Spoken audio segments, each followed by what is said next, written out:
오늘도 예배의 성공자가 되기를 주의 이름으로 축원합니다.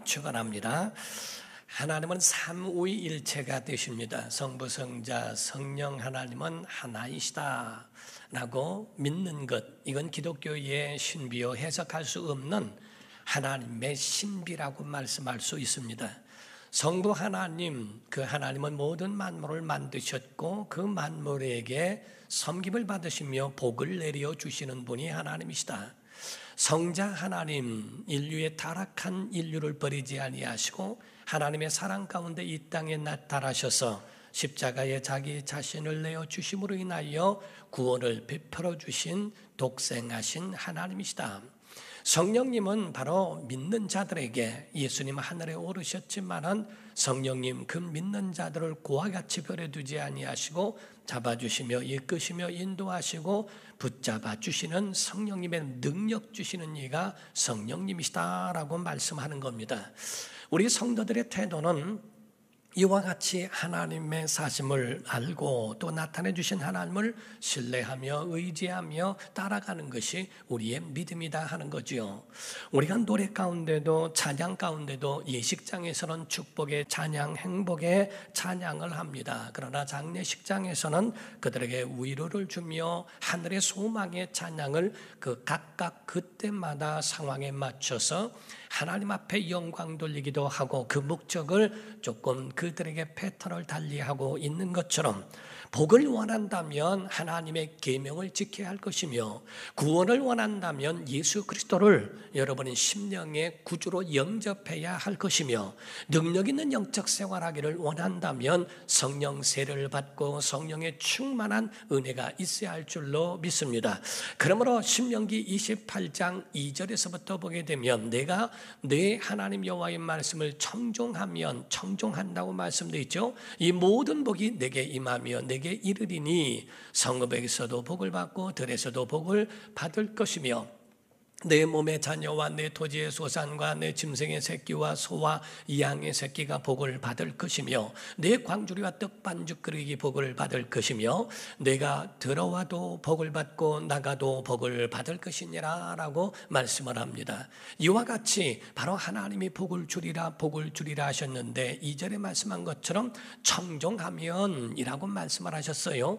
그러므로 1절을 보게 되면 말씀을 하기를 내가 내 하나님 여호와의 말씀을 삼가 듣고 내가 오늘 내게 명령하는 그의 모든 명령을 지켜 행하면 내 하나님 여호와께서 너를 세계 모든 민족 위에 뛰어나게 하실 것이라고 그렇게 약속을 하셨다 하는 겁니다. 청종하면 삼가 듣고 그 말씀과 명령을 지켜 행하면 이라고 말씀했죠. 복을 얻기를 원한다면 하나님의 말씀을 듣고 그 계명을 지켜야 한다라고 말씀하는 겁니다. 그러나 예수 그리스도를 믿어 구원에 이르죠. 요한복음 1장 12절에 말씀하기를 영접하는 자 곧 그 이름을 믿는 자들에게는 하나님의 자녀가 되는 권세를 주셨다고 말씀하며 성령을 의지하는 자들에게 주시는 능력 사도행전 1장 8절에 오직 성령이 너에게 임하시면 너희가 권능을 받고 라고 말씀합니다. 그러므로서 이와 같이 예수 그리스도께서 그를 믿는 자에게 구원을 주실 뿐만 아니라 바로 성령을 받으면 바로 능력이 그에게 동반되어 능력 있는 영적 생활을 하게 하신다는 거지요. 성경은 우리에게 말씀하기를 복 있는 사람이 누굴까? 성부, 성자, 성령 하나님을 가까이 하는 사람들입니다. 구약에는 성부 하나님에게 초점이 되어지고 신약에 와서는 성자 하나님에게 초점이 되어지듯이 오늘날 마지막 때를 사는 교회 시대에 사는 이들에게는 성령의 역사하심에 대하여 초점이 맞춰지고 있으나 모두가 다 하나님을 향하여 가지고 있는 것처럼 오늘날 복 있는 사람은 누군가? 구약이나 신약이나 지금이나 하나님을 가까이 하는 사람이라고 말씀하고 있습니다. 그러나 하나님을 멀리하고 있는 자들에게는 저주가 임한다라고 말씀하죠. 시편 73편 27절에 말씀하기를 무릇 주를 멀리하는 자는 망하리니 음녀같이 주를 떠난 자를 주께서 다 멸하셨나이다 라고 말씀을 합니다. 신앙생활에 대하여 우리에게 말씀하는 것, 신앙생활이 뭡니까? 하나님을 가까이 하는 생활이 신앙생활이에요. 그래서 야고보서 4장 7절과 8절을 보면 그런즉 너희는 하나님께 복종할지어다 마귀는 대적하라는 거죠. 마귀를 대적하라. 그리하면 너희를 피하리라. 하나님을 가까이 하라. 그리하면 너희를 가까이 하시리라 라고 말씀을 하십니다. 이와 같이 바로 하나님을 가까이 하는 것이 우리에게 신앙생활이요 하나님과 친밀한 관계를 갖게 하시는 거거든요. 본문에 있는 말씀과처럼 2장에 있는 말씀은 1편에 있는 시편 복 있는 사람에 대한 말씀과도 다르지 아니하다는 겁니다. 일맥상통하며 같이 서로가 통하고 있는 부분을 말씀하고 있어요. 복 있는 사람은 누구를 말할까? 하나님과 친밀한 사람, 그리고 그 은혜로 살아가는 것을 기뻐하고 즐거워하는 사람이라고 표현하는 겁니다. 우리가 성경의 역사나 인류 역사 때를 보게 되면요, 기독교를 박해하는 그러한 나라들이 부강한 나라를 본 일이 없습니다. 가난하고요, 그 가운데에 정말 하나님 보실 때 비천한 것이 대부분 많이 보여지는 것을 보게 됩니다. 하나님으로 복받은 사람들에 대하여서도 또 타락한 자들에 대하여서는 하나님께서 그들에 대하여 정말 타락한 자들을 멸하시는 그 장면도 보게 되지요. 하나님을 박해하던 자들도 멸망했지만은 하나님의 복을 누렸던 자들이 하나님을 떠나게 되면 그들도 똑같이 멸망을 받게 된 사사기 사이클을 통하여 우리가 알게 되고 보게 되지 않습니까? 하나님을 박해하는 일도 굉장히 무서운 일이지만은 더 무서운 것은 하나님이 주신 그 은혜의 복을 갖고 가진 것 때문에 주신 일을 바로 잊어버리는 것은 더 두렵다 하는 겁니다. 우리의 신앙생활은 날마다 주일마다 하나님 앞에 예배하는 것, 하나님을 가까이 하는 것인 줄로 믿습니다. 시편 1편에 말씀하기를 복 있는 자는 이라고 말씀하는 것처럼 시냇가에 심은 나무가 철을 따라 열매를 맺는 것처럼 하나님을 가까이 있고 물을 가까이 하고 있는 나무가 철을 따라 열매를 맺고 있는 것과 같다고 하는 거지요. 하나님을 떠나서는 살 수 없고 하나님을 떠나서는 결단코 아무것도 할 수 없는 인류, 곧 믿음의 사람들에 대한 말씀을 그렇게 표현하고 있는 겁니다. 시냇가에 심은 나무라 한 것처럼 시냇가에 던져졌거나 시냇가에 그렇게 우연하게 심겨진 것이 아니라 하나님이 고의로 하나님의 애착을 가지고 그에 대하여 의도하고 심은 나무라고 표현한 것을 여러분이 아시는 바와 같다 하는 거지요. 오늘 본문 말씀을 자세히 보게 되면요, 2편 1절에서 3절을 봅니다. 어찌하여 이방 나라들이 분노하며 민족들이 헛된 일을 꾸미는가? 세상의 군환들이 나서며 관원들이 서로 꾀하여 여호와와 그의 기름 부음 받은 자들을 대적하며 우리가 그들의 맨 것을 끊고 그의 결박을 벗어버리자 하는도다 라고 이야기합니다. 이방 나라에 대하여 말하고 있고 세상의 군왕들, 관원들이 서로 꾀하며 하나님을 대적할 뿐만 아니라 하나님의 기름 부음을 받은 자들을 대적하고 있어서 하고 있는 그러한 부분들을 안타까워하며 말씀하고 있는 겁니다. 세상은 하나님을 싫어합니다. 하나님 없이 살려고 합니다. 하나님을 마음에 두기를 싫어했다고 로마서에 말씀한 것처럼 하나님을 싫어하고 멀리하고 있습니다. 하나님을 대적하는 그들의 결국이 뭔가? 그들의 결국은 전부가 다 피할 수 없는 하나님의 진노가 그들 안에 있지 않았는가라고 성경은 말합니다. 우리가 진단할 줄 알아야 됩니다.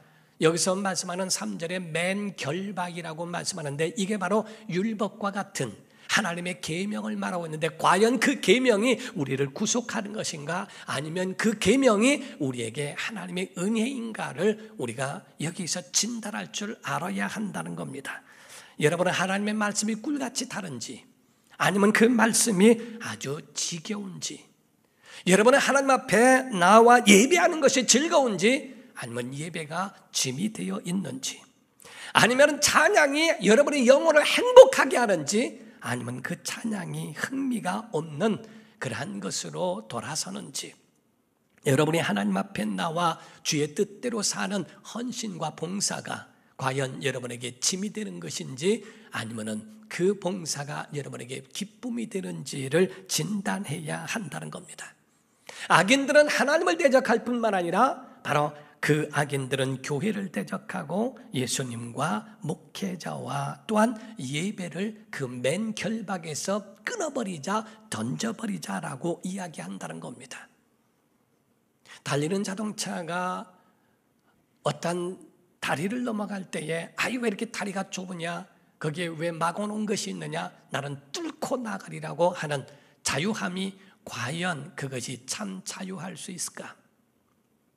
새들은 창공이 있을 때 자유할 수 있고 물고기들은 물이 있을 때 자유할 수 있는 것인데, 오늘날 하나님의 계명과 말씀을 전부 결박으로 여기고 결박을 끊자, 왜 우리에게 이러한 것들을 우리에게 만드셨는가라고 하나님 앞에 도전하는 행위는 굉장히 유감스러운 것들이라 하는 겁니다. 세상에 법이 존재하고 있고 하나님의 계명과 말씀이 존재하고 있는 것은 마치 선악과와 같다고 여러분 보셔야 됩니다. 선악과를 지키면 복이 있지만은 선악과를 따먹는 순간에 저주가 오는 것과 같습니다. 우리가 둘 이상이 만나면 둘 이상에는 규율이 생겨 있고 법이라고 하는 것이 그에게 은연중에 만들어지죠. 왜냐하면 둘 이상이 살게 되면 굉장히 불편합니다. 누가 먼저 할 것이며 누가 나중에 할 것이며 어떠한 것으로 문단속은 어떻게 하고 누구 것은 내 거는 쓰지 않고 각각 경계를 만들어야 하는 법이 있고, 남의 것을 해롭게 하거나 남의 것을 가져갔을 경우는 변상해야 되고, 이런 것들에 대한 법이 사람이 많아질수록 다 있는 것, 그거를 넘어섰을 때는 마치 선악과를 먹은 것과 같은 거지요. 하나님의 계명 먹지 말라 하신 말씀의 계명을 먹은 것은 선악과를 따먹은 것이요, 그것이 결국에는 근본된 토지로 쫓겨난 아담과 하와와 같은 꼴이 된다는 겁니다. 사랑하는 성도 여러분, 우리가 주일 예배 시간을 따먹고 11조를 따먹고 말씀 시간을 따먹고 기도의 시간을 내가 혼자 따먹고 주 앞에 돌려드리지 아니한다면 과연 무한 자유함이 우리 안에 있을 수 있을까? 야, 하나님을 대적하자, 하나님 없어도 성공하더라, 하나님 없어도 우리는 이와 같이 잘 될 수 있어 라고 고난들이 서로 모여서 자기들이 그와처럼 권력과 그런 권세를 높인다 할지라도 하나님께서 어떻게 보실까? 오늘 본문 말씀 4절의 말씀을 합니다. 하늘에 계신 이가 웃으시며 주께서 그들을 비웃으시리로다 라고 말씀합니다. 하나님께서 그들을 웃으신대요. 비웃으신대요. 그들을 껄껄 웃으시면서 참 어떻게 했으면 좋겠을까라고 하는, 바벨탑을 그렇게 쌓고 우리가 하늘 높이 탑을 쌓아서 홍수의 그러한 모든 재앙을 면하자 하고 이야기합니다. 하나님은 그게 얼마나 안 보이시던지 하나님이 내려오셔서 바벨탑을 보셨다라고 되어 있죠. 하나님께서 인간은 위대한 것 같고 인간은 하나님을 넘어설 수 있는 엄청난 일을 하는 것 같아도 하나님 보실 때는 아무것도 아닌, 그래서 하나님의 손가락으로 하늘을 지으셨다고 말씀하리만큼 하나님의 손가락으로 지으시는 이 모든 우주를 그거를 보시는데, 인간이 아무리 힘을 쓴다 할지라도 그 위대한 일이 하나님의 하늘에 미칠까 하는 것을 우리가 진단해야 한다는 거죠. 역사 모든 것들을 볼 때 세상 어떤 권세도 교회를 박해하고 승리한 적은 없습니다. 바울이 교회를 박해하다가 결국에는 주님을 만나 사도가 되지 않습니까? 네로라고 하는 왕이 기독교를 박해해서도 로마가 끝까지 존속합니까? 로마나 독일이나 모두가 다 박해했어도 그것이 교회를 절대로 넘어뜨릴 수는 없었다는 거지요. 일본이 36년 동안의 일제강점기를 통하여 신사참배를 요구하고 동방요배를 요구하면서 기독교를 박해했지만 과연 그들이 끝까지 존속합니까? 교회를 박해했던 그들은 바로 한순간에 몰락이 왔고 패배에 이르게 됩니다. 하나님은 하나님 앞에서 정말 손해를 볼지라도 즐거워하고 무릎 꿇은 이들에게 대하여 하나님은 은혜를 주시는 이신 줄로 믿습니다. 이것이 바로 우리의 믿음이요 우리의 신앙의 삶이라고 하는 것을 가르쳐 말씀하고 있는 거예요. 하나님은 하나님 앞에서 힘들고 어려운 상황이 있을지라도 박해 중이라도 무릎 꿇고 하나님 의지하는 자들에 대하여 하나님은 어떻게 선포하시는가? 7절에 보니까 말씀을 합니다. 내가 여호와의 명령을 전하노라. 여호와께서 내게 이르시되 너는 내 아들이라 오늘 내가 너를 낳았도다. 히브리서에도 말씀하신 것처럼 거기에 하나님의 선포하신 이 시편의 말씀을 인용하신 겁니다. 나는 너의 아버지가 되고 너는 내 아들이 될 것이다. 나는 너를 낳은 자가 될 것이다 라고 하는 시편의 이 말씀을 인용한 것이 바로 히브리서에 나온 말씀과도 같은 거지요. 하나님 우리를 낳았다는 거예요. 사랑하는 성도 여러분, 우리에게 이와 같이 우리를 낳았다고 선포하시는 것. 사람은 세 가지를 통하여 난다는 이야기를 들었어요. 첫 번째가 자연분만으로 나고, 두 번째는 제왕절개로 나고, 세 번째는 가슴으로 낳는 입양이라고 이야기를 들었습니다. 어쨌든 입양을 하더라도 낳은 정만 없을 뿐이지 바로 그에게 기르는 정에 대하여는 똑같이 부모의 마음이 있다는 거죠. 그러므로서 그거를 억울하게 생각할 것이 아니라 가정이 있게 됐다는 것이 얼마나 은혜인가를 생각해 볼 필요도 있다는 겁니다. 성경은 예수님의 피로 인하여 우리를 낳았다는 거죠. 예수의 피와 예수의 살을 먹고 우리를 다 낳도록 우리를 그의 은혜로 낳게 하셨다고 성경은 말씀합니다. 한 피바다 한 몸 이룬 가족이라고 표현하는 것처럼 아버지 어머니의 피와 그에 대한 모든 살과 이런 것들을 통하여 여러 자녀가 낳는 것처럼 예수의 피와 예수의 살을 먹고 그의 가정 안에 한 가정이 되는 영적 가정이 되었다는 것을 말씀합니다. 이를 누가 하셨는가? 성령께서 하셨다는 겁니다. 그래서 성령으로 잉태됐다고 말씀하죠. 이건 영적으로 난 거예요. 요한복음 1장 12절 13절을 다시 보면요, 영접하는 자 곧 그 이름을 믿는 자들에게는 하나님의 자녀가 되는 권세를 주셨으니 이는 혈통으로 난 것도 아니고 육정으로 난 것이 아니고 사람의 뜻으로 나지 아니하고 오직 하나님께로부터 난 자들이니라 라고 했어요. 요한복음 3장에도 말씀을 합니다. 5절에 예수께서 대답하시되 진실로 진실로 내게 이르노니 사람이 물과 성령으로 나지 아니하면 하나님 나라에 들어갈 수 없느니라. 7절까지 보면 육으로 난 것은 육이요 영으로 난 것은 영이니 내가 내게 거듭나야 하겠다 하는 말을 놀랍게 여기지 말라라고 말씀합니다. 육체로 난 것도 중요한 것처럼 영으로 난 것은 육으로 난 건 육이요 영으로 난 것은 영이라고 이와 같이 구별하고 구분하고 있다는 것을 말씀하고 있죠. 하나님의 그 마음, 하나님의 그 의지는 다른 게 아니라 내가 너를 낳았으니 내가 너희를 양육하리라 하는 말씀이요. 하나님이 이와 같이 예수의 피로 예수의 살을 나눠줌으로 인하여 성령으로 나게 했으니 성령으로 거듭난 자들에 대하여 내가 끝까지 한 사람도 잃어버리지 아니하고 내가 그들을 책임지겠다고 하는, 영생으로 인도하겠다고 하는 하나님의 언약이 그 속에 들어있다는 겁니다. 자녀를 낳아보면 부모의 마음을 알게 되지요. 자녀를 위하여 얼마나 노심초사 밤을 새워가며 아프면은 근심해가며 얼마나 걱정하며 눈물을 흘리면서 그 자녀를 위하여 그와 같이 양육했는가. 부모의 모든 마음에는 자녀를 양육하는 그 마음과 방식이 있어요. 그것처럼 하나님도 자녀를 위하여 그들을 양육하는 방식이 그 안에 있다는 겁니다. 어린아이를 위하여 약을 먹고 싶지 않다고 쓰다고 안 먹는 아이에게 아픈데 약을 안 먹입니까? 코를 막고서라도 막 먹여서 그 아이에게 먹게끔 만들고 안 아프게 만들려고 하는 게 부모의 마음 아닙니까? 밥을 먹이는 것만이 아니라 밥을 너무 많이 먹어서 배탈이 많이 나고 그게 그 안 좋은 영향을 끼치니까 할 수 없이 그 밥을 뺏는 것이 그것이 부모의 잘못된 미움입니까? 사랑 아니냐 하는 거죠. 부모가 자녀를 위하여 이와 같이 행하는 그 행동, 위험한 곳에 가니까 안 돼! 하고 그에게 야단쳐서라도 끌어들이는 부모가 미워서 그런 겁니까?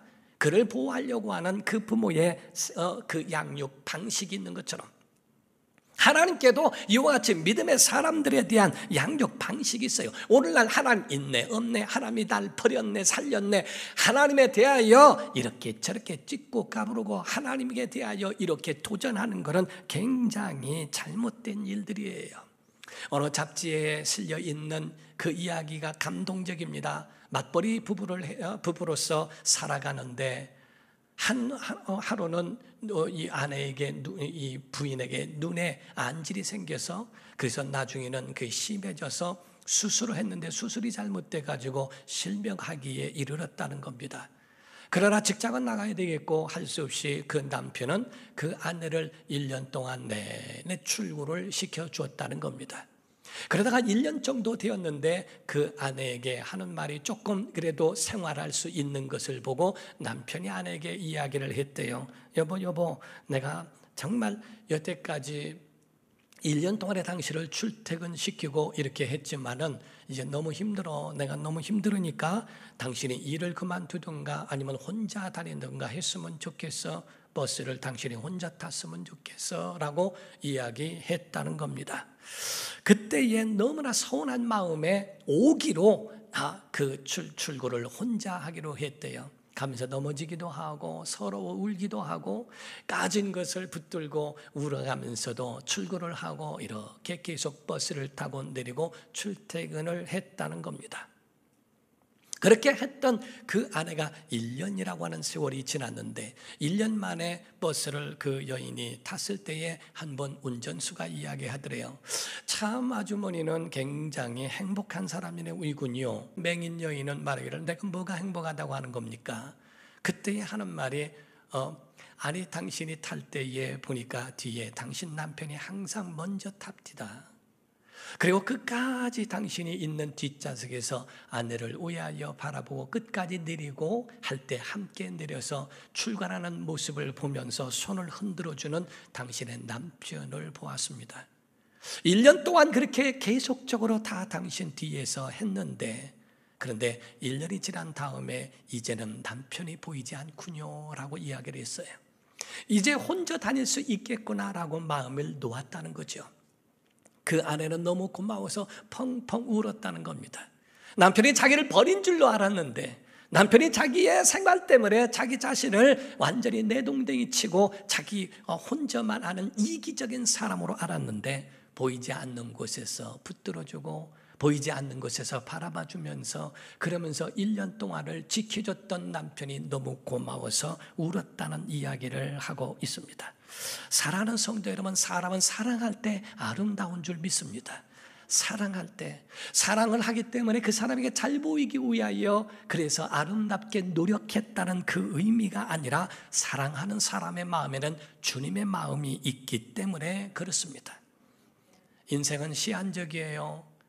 그래서 태엽 시계와 같아서 태엽을 감았는데 나중에는 태엽이 다 풀어져 버리면 멈추는 것과 같고 배터리와 같아서 어느 순간에 배터리가 끝나면 다 사라지고 끝나는 것과 같습니다.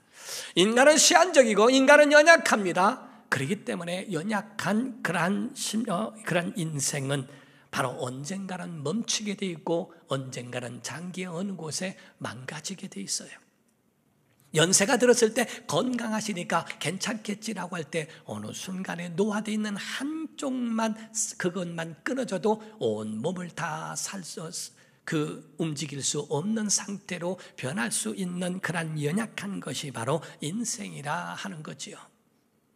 어떤 환자가 수술을 앞두고 그 의사의 손을 붙들고 이야기했답니다.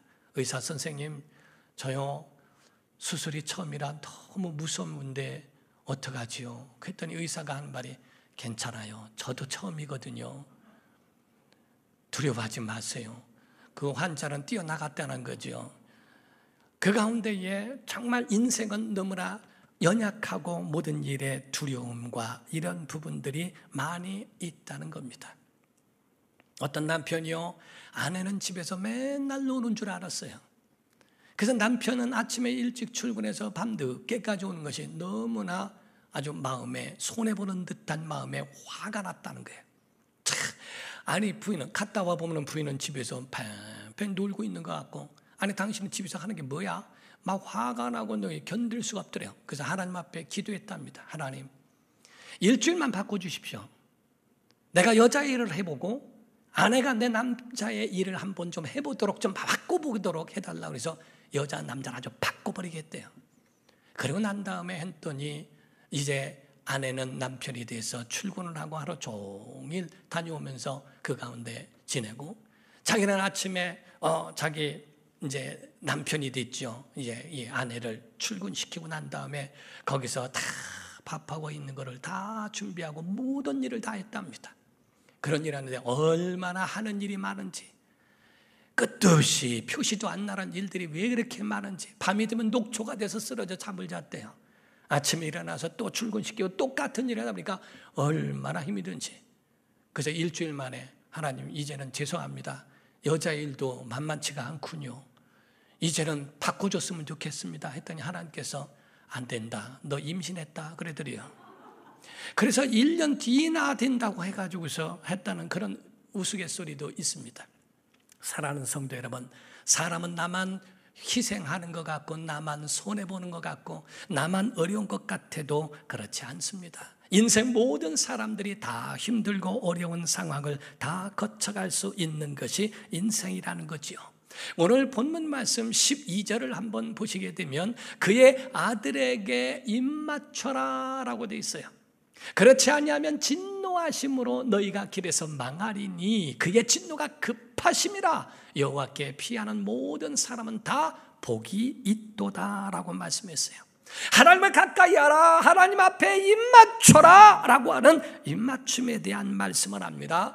야곱이 자기가 돌아와 에서를 만남으로 입맞췄던 화해의 입맞춤, 당자가 먼 아버지를 떠나 먼 길에 있다가 다시 돌아와 아버지의 그 발 앞에 엎드려 입맞췄던 회개의 입맞춤, 자기가 가지고 있었던 모든 것에 대하여 가장 값진 향유를 깨고 주님의 발에 붓고 그 발에 입맞췄던 주님을 사랑하는 사랑의 입맞춤.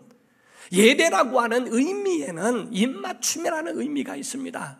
그래서 예배라는 말에는 주의 얼굴을 뵙는다, 엎드린다, 입맞춘다, 경배한다 라고 하는 것을 가르쳐 예배라고 말합니다. 그래서 예배는 본다는 말이 아니라 드린다는데, 제사는 드린다는 말이 더 가깝습니다. 예배는 한다 라고 성경, 예배하는 자는 한다라고 표현하는데, 사실은 예배 가운데는 하나님의 얼굴을 뵙는다, 그리고 그 손에 입맞춘다, 엎드린다, 경배한다는 의미를 예배라고 표현하고 있습니다. 회개에 대한 화평케 하는 입맞춤과 주님을 사랑하는 입맞춤이 그 속에 들어있다는 거죠.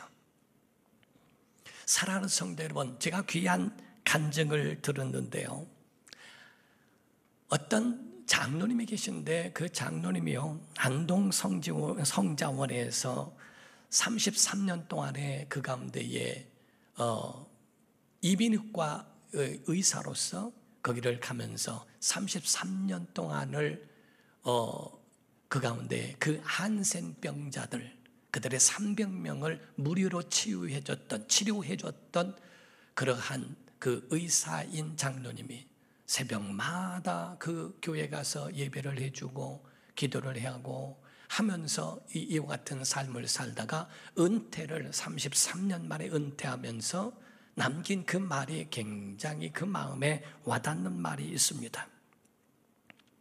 은퇴하면 남긴 글 가운데 보게 되면, 여러분 미안해요. 그냥 미안해요. 33년 동안에 내가 살면서 또 은퇴한다는 것이 너무 미안해요. 다미엔 신부처럼 한센병자와 함께 있으면 인삼에다 술을 부으면 술이 인삼이 되고 인삼이 술이 되는데, 다미엔 신부는 한센병자 같이 나중에는 그 병에 걸려 죽었는데 나는 건강하게 은퇴해서 미안해요. 손양원 목사님은 한센병자에 고름도 빨았다는데 나는 그렇게 못해서 미안해요. 앞으로는 그렇게 해보도록 노력할게요. 그의 모든 삶에 대하여 말하기를요, 어디서 사느냐가 중요한 게 아니라 사람은 어떻게 사느냐가 중요한 건데, 강남에 사는 게 중요하냐? 아니, 서울에 사는 게 중요하냐? 아니면 천안에 사는 게 중요하냐? 어디서 사는 게 중요한 게 아니라 사람은 어떻게 사느냐가 중요한데, 오늘날 그거를 내가 정말 그분들의 뒤를 따르지 못한 것이 미안하다고 이야기를 합니다. 그들을 위하여 집을 지어주고 그들을 위하여 하는데 10억이 모자란데 한센병자들이 와서 모금을 해주고 10억을 기부하고 간 적이 있대요. 정말 그의 모든 삶에 그렇게 살고 그렇게 은퇴한 그 이야기에 대한 부분이 굉장히 감동적이었는데, 거기 안동지방에 금은방울하고 있는 협회 회장이라는 사람이 있는데 그 사람 이야기를 들어보면 더 감동적인 이야기가 있습니다. 4인조 강도가 돌았대요. 돌아서 모든 돈을 다 내놔라, 이것저것 그 은금, 폐물 이런 것들을 다 모아가지고 있고, 결국에 자기들을 신고할까 봐 거기 있는 그 사람의 부인과 딸을 욕보이려고 준비하고 있을 때 한 사람이 이렇게 뒤지다가 그 가운데에 감사패를 찾았는데 그 감사패에 그 장로님의 이름이 있더래요. 그거를 보고 이분에게 감사패를 받을 정도라면 존경을 받을 자격이 있다. 그 안에 있는 모든 폐물을 다 놓고 욕보이지도 아니하고 다 놓고 원상태로 놓고 나갔다라는 겁니다.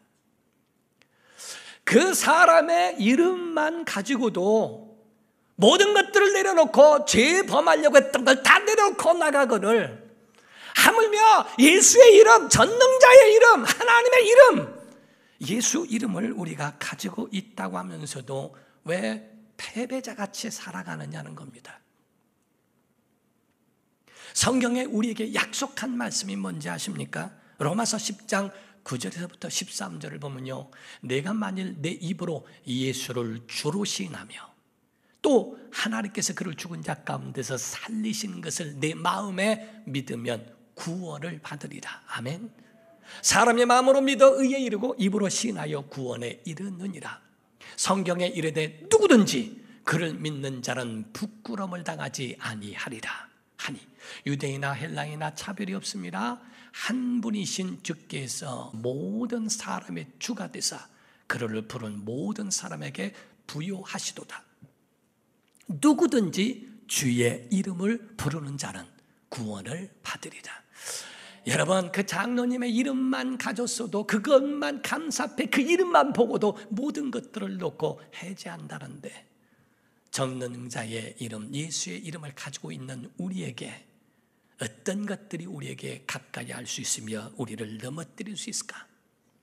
사랑하는 성도 여러분, 전능하신 그분에게 피하는 자들은 진노의 날에 피난처가 되어주실 줄로 믿습니다. 하나님 앞에 피하는 사람, 그 은혜로 사는 사람, 예수 이름으로 살아가는 복된 성도가 되기를 예수 이름으로 축원합니다. 기도하겠습니다. 이 시간에 다 같이 한 목소리로 통성으로 기도할 때, 하나님 예수의 이름으로 살게 하소서. 정말 주 앞에 피하는 사람, 하나님을 가까이 하는 사람 되기를 원한다고. 세상과 함께 하기 위하여 하나님을 멀리하는 것이 아니라 하나님을 더 가까이 하는 사람, 더 의지하는 사람, 더 신뢰하고 더 주님을 따라가는 믿음의 사람 될 수 있도록 우리의 삶을 붙잡아 달라고, 힘들고 어려운 환난의 날에, 진노의 날에 하나님께 피하는 자 될 수 있도록 주님 우리의 삶을 붙잡아 달라고 다 같이 통서로 기도합니다.